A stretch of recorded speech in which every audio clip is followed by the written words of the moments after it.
What's up mod squad, MOB back with another Division 2 video. So I put up a poll about a week ago on my community tab and I asked you guys, instead of me just putting up PvP highlights, would you like me to break them down and help you guys understand my playstyle in hope that you guys could take something away from it which could help you improve your PvP gameplay. A lot of you have asked me in the past, how am I good at the game, what did I do to get good, and in all honesty, all I can say is that you need to find your playstyle and perfect it. If you practice techniques, they will eventually become habit. In the Division 2, I have learned that positioning is everything, even more so than in the first game because we can't outburst heal people and we don't have the crazy strafe. So you can't afford to play reckless majority of the time and get away with it because you can out heal or outmaneuver people. Not one particular thing makes a player good, and I've always said it's a combination of little things. To me, a lot goes into being a decent player, and it's more than just running around, shooting a gun and hitting your shots. I didn't hit 20 100k games in Division 1's last stand just because I can hit my shots. Now in today's video I'll be going through a list of things I incorporate into my playstyle to help me do well, as well as have multiple clips in the background with annotations so you guys can see where these tips come into play. Hopefully you guys can take something away from this and it will help you improve as a player. If it does help you, don't forget to finger bang that like button as it helps support the channel, and if you're new to the channel, feel free to subscribe for lots more Division 2 content. We are currently just around the corner from hitting 10k subs. With that said, let's get into a few of my PvP tips and break down some of my playstyle. So first up, I want to start off with aim sensitivity. A lot of players are always asking what's my sensitivity, and I'm always saying to them, just because my sensitivity works for me, it doesn't mean it's going to work for you. What I do suggest for anyone looking to find a sensitivity that suits them is to get a teammate to help you out by being about 10 to 15 meters away from you and having them run a full circle around you. Track their movement while they're doing this, and if you can consistently keep your aim on them, then that's the sensitivity you want to start at. You could also do the same thing with having them strafe left and right, and again, if you can track their movement, then that's where you want to start. Then once you're comfortable, you can up it. Moving on to tip 2, which is play for the 1v1s. Because of lack of burst healing, taking on multiple people and coming out on top is very unlikely. So play for the 1vs and try to spread players out. A lot of people run in a pack in Division 2, a reason being is it's extremely hard to combat and it totally dominates. It doesn't matter how good you are, no one in Division 2 is constantly dropping teams of 4 that are rushing them.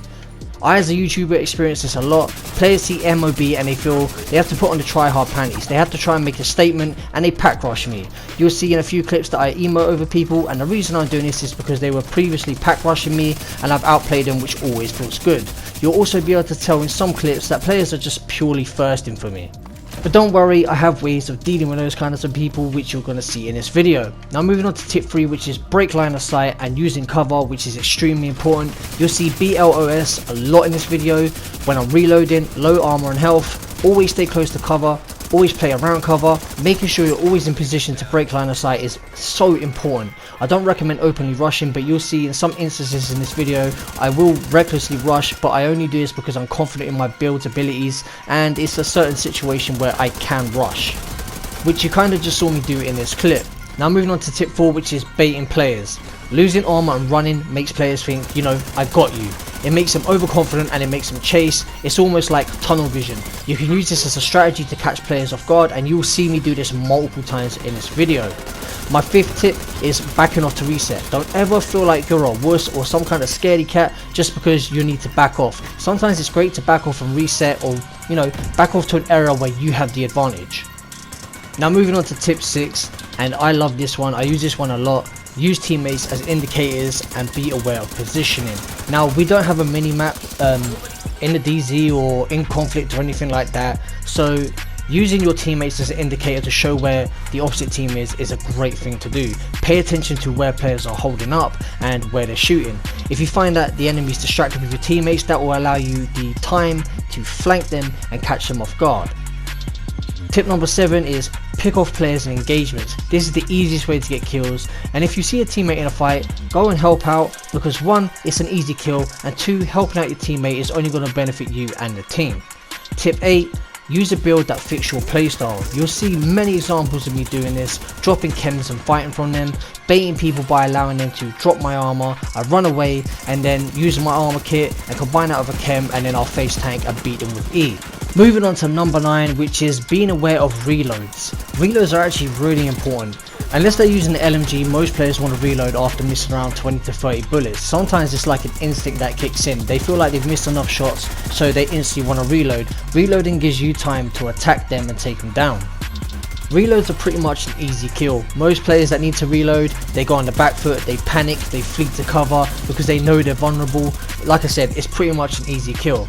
Now moving on to the 10th tip, and this is a real important tip because without this, it makes every other tip a lot harder.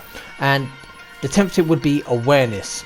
Now this is awareness of, of everything. I'm talking your own player's positioning, enemy positioning, kill feeds, your buffs, your skill cooldowns, your ammo count, enemy health and armor, when and when not to push, all kinds of things. Awareness is key to a lot of these tips. So if you can work on your awareness, it will make everything else a lot easier. Now I hope that watching this video and some of what I said is going to help you guys out. If it did, smash that like button. I'd really appreciate it because it's helping the channel grow. We're nearly at 10k, so if you're new, hit that sub button, subscribe for lots more Division 2 content. I'm going to let this video play out. Still, there's going to be loads of annotations. You can also come back to this video and go over it if you ever need help. And I'll catch you guys in the next video. Peace out, Mod Squad.